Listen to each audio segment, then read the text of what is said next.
첫째, 예수 그리스도의 계보 1절에서 17절입니다. 구약 성경이 끝나고 신약 성경 첫 장이 족보로 시작합니다.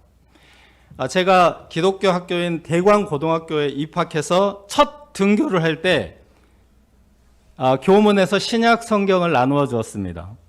기독교 학교에 왔으니 성경책은 읽어봐야지 생각하고 첫 장을 딱 폈는데 갑자기 족보가 시작됩니다. 읽기도 힘든, 발음도 힘든 이름들이 계속 나열되어 있어서 혼돈의 카오스에 빠졌습니다. 아니, 웬 족보야.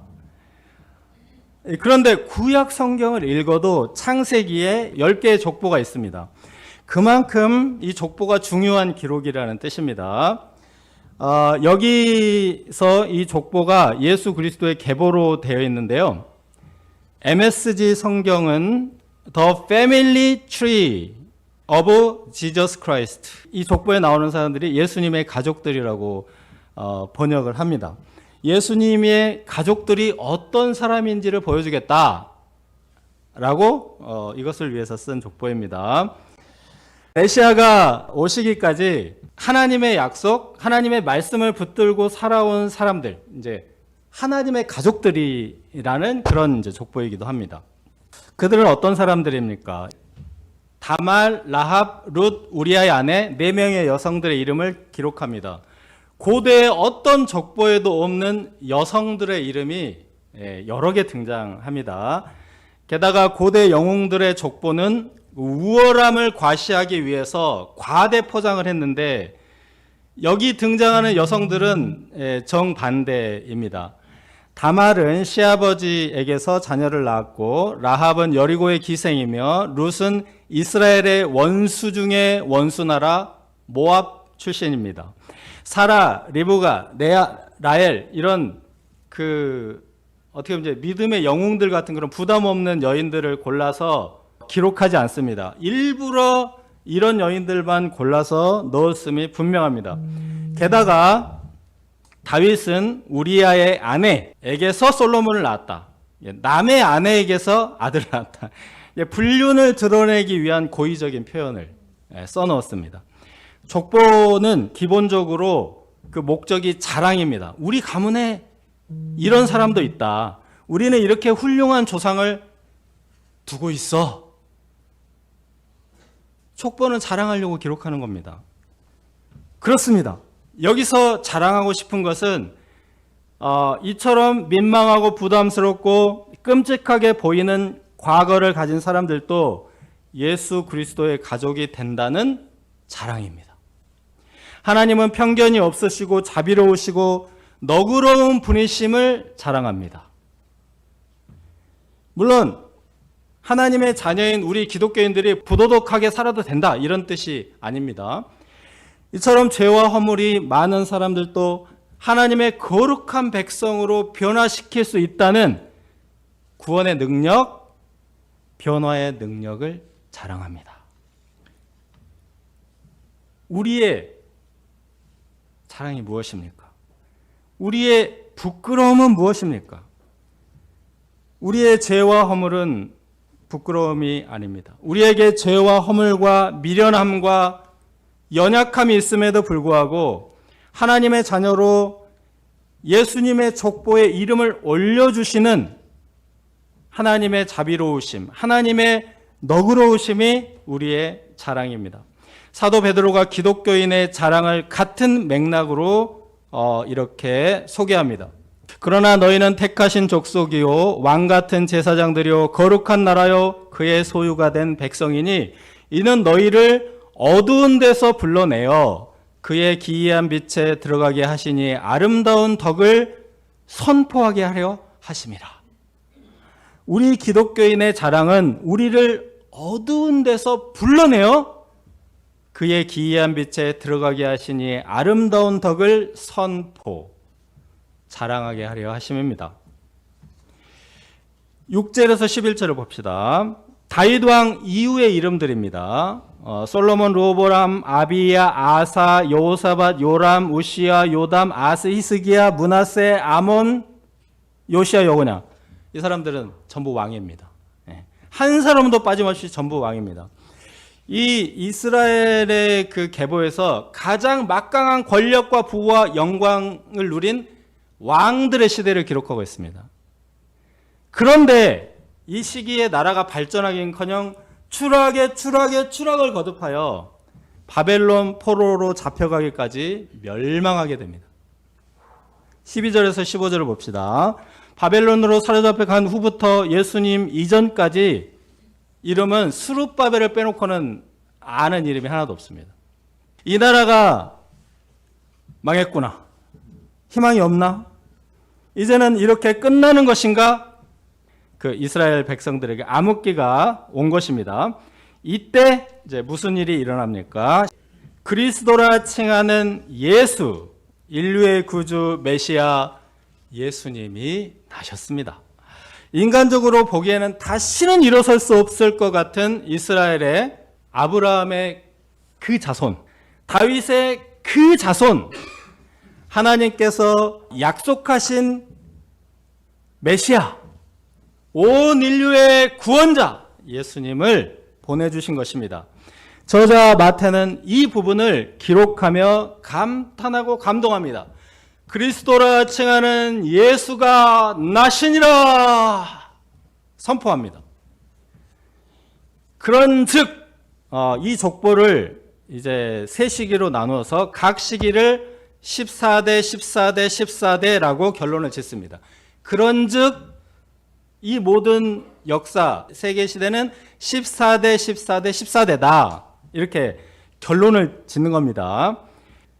이 7은 완전수, 하나님의 수 완전수이고 곱하기 2는 완전하고 완전하다. 뭐 그런 뜻이기도 하고 일관됨, 뭐 지속됨 이런 이제 뜻이기도 합니다.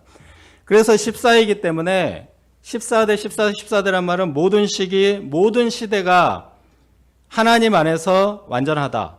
예수님이 오심으로 완전해졌다. 이제 그런 말입니다. 그리고 이 저자 마태는 이 족보에다가 바벨론으로 끌려갔다. 이 표현을 4번이나 반복해서 썼습니다. 생략한 이름이 그렇게 많은데 굳이 이 표현을 4번이나 쓴 겁니다. 강조하려고. 이스라엘 백성들에게 이 바벨론, 포로라는 단어는 끔찍한 트라우마입니다. 이 바벨론 침략으로 나라가 수없이 많은 사람들이 죽고 예루살렘 그 성이 다 불타고 성전도 완벽하게 파괴되었습니다. 그리고 남은 백성들 포로로 끌려갔죠. 끔찍한 트라우마입니다. 끔찍한 트라우마. 그런데 그 모든 일들이 예수님의 탄생으로 온전하고 새롭게 되었습니다. 다말, 라합, 룻, 우리아의 아내의 죄와 허물은 하나님의 은혜와 자비를 오히려 입증하게 되었습니다. 바벨론의 포로로 추락했던 백성들을 끌어올려서 그리스도라 칭하는 예수님의 가족들이 되게 하였습니다.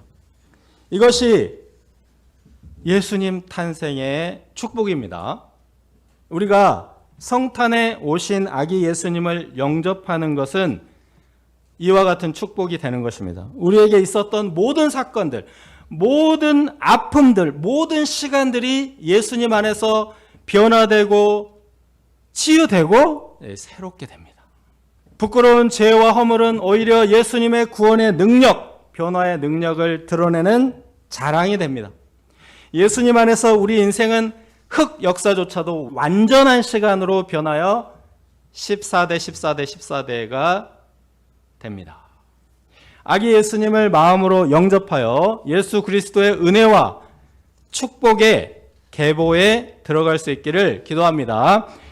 둘째, 임마누엘, 하나님이 우리와 함께 계시다. 18절에서 25절입니다. 예수님의 탄생은 매우 특별한 방식입니다. 마리아가 요셉과 약혼하고 동거하기 전에 성령으로 잉태되었습니다. 유대인들은 약혼하고 1년 후에 결혼식을 하지만 약혼할 때부터 정식 부부, 법적인 부부가 됩니다. 그런데 약혼식은 했으나 결혼식은 하기 전에 요셉의 법적인 아내인데 마리아가 잉태하여 이 요셉이 큰 혼란에 빠집니다. 요셉은 의로운 사람이었기 때문에 고민을 거듭한 끝에 가만히 끊자 이렇게 결론을 내렸습니다. 바로 이때 주의 사자가 나타나 왜 이런 일이 일어났는지를 두 가지 이유를 알려줍니다. 두 가지. 첫째는 예수님이 자기 백성을 죄에서 구원할 자이시기 때문입니다. 지난 월요일 2층 여기서 아침부터 밤늦게까지 잠언 원어 강도 강의가 있었습니다. 강의하신 총신대 교수님이 대학교에 담임을 상당 기간 하셨습니다. 그때 한 학생 전도한 이야기를 하셨습니다. 그 학생의 의문은 예수님 한 분이 십자가에 죽으셨는데 어떻게 그 한 분의 목숨값으로 많은 사람이 구원받을 수 있는가 하는 것입니다. 그래서 그 학생에게 이렇게 설명했습니다. 자, 예수님은 하나님의 아들 창조주이시다. 예수님은 그분이 지으신 세상 만물과 온 인류보다 크시다. 그러므로 예수님의 목숨값으로 많은 사람의 목숨을 대신할 수 있다. 그 학생은 이 설명을 알아듣고 깔끔하게 믿게 되었다고 합니다. 자, 예수님이 우리 죄를 구원하시기 위해 십자가에 죽으셔야 하는데 반드시 우리와 같은 육신을 입고 사람의 아들이 되셔야 합니다. 또한 죄를 대속하기 위해서는 점없고 흠없는 어린 양처럼 거룩한 몸이어야 하므로 성령으로 잉태된 하나님의 아들이어야 합니다. 참 하나님, 참 사람이어야 합니다. 네. 그래서 예수님이 참 하나님, 참 사람으로 태어나시기 위해서 이제 동정녀 마리아의 몸에 사람으로 잉태하신 것입니다. 이게 첫 번째 이유입니다. 둘째는 하나님이 우리와 함께 하시기 위해서입니다. 임마누엘, 이것은 히브리어 문장으로서 이것을 번역하면 하나님이 우리와 함께 계시다, 이런 문장입니다. 700년 전에 구약의 선지자 이사야가 했던 예언이 예수님의 탄생으로 성취된 것입니다. 이 예언을 성취하시기 위해서 예수님이 처녀가 잉태하여 낳은 아들이 되셨습니다. 두 번째 이유입니다. 이사야가 이 예언을 할 때 상황을 이제 잠깐 보겠습니다. 당시 남유다는 아수르가 엄청 커지기 전에 그 아람의 르신 왕과 북이스라엘 베가 왕도 이때 굉장히 이제 전성기였습니다. 이 왕들이 연합으로 공격을 하는 바람에 남유다의 운명이 바람 앞에 촛불 같았습니다. 그런데 당시 아하스 왕이 하나님을 믿지 않았기 때문에 왕과 백성들이 바람 앞에 갈 때처럼 두려워 떨고 있었습니다. 그 수성전을 한다고 예루살렘 성 우물을 이제 정비하고 있었습니다. 이것은 상대가 안 되는 싸움이기 때문에 선지자 이사야가 하나님을 믿고 하나님께 기도하고 하나님을 의지하라, 이렇게 이제 보았습니다. 지난번 우리가 추수감사절 때 공부한 그 말씀에서 여호사밧 왕처럼, 네, 그렇게 하라는 거죠. 미리 찬송, 하나님께서 승리하게 하실 것을 믿고 미리 경배, 기도에 응답하실 것을 믿고 미리 감사하고 이렇게 하면 된다는 겁니다. 그러나 믿음을 갖지 못하는 왕에게 이사야가 그러면 하나님을 믿을 수 있는 징조를 구하라. 하나님 안 보이니까 믿을 수 없는데 그러면 하나님이 함께 하신다고 믿을 수 있는 징조를 구하라. 그래서 이제 구하지 않습니다. 그래서 그때 하나님께서 그들과 함께 하시고 외적의 침략으로부터 보호해 주시고 오히려 역전하고 승리를 주실 것임을 보여주는 징조를 주시겠다고 한 것이 바로 임마누엘입니다. 처녀가 잉태하여 아들을 낳는다.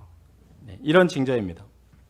이 24절, 25절을 보시면 요셉은 주의 사자의 말을 알아듣고 그 아내 마리아를 데려왔고 아들을 낳기까지 동침하지 않으므로 예수님이 처녀가 잉태하여 낳은 아들이 되게 하셨습니다.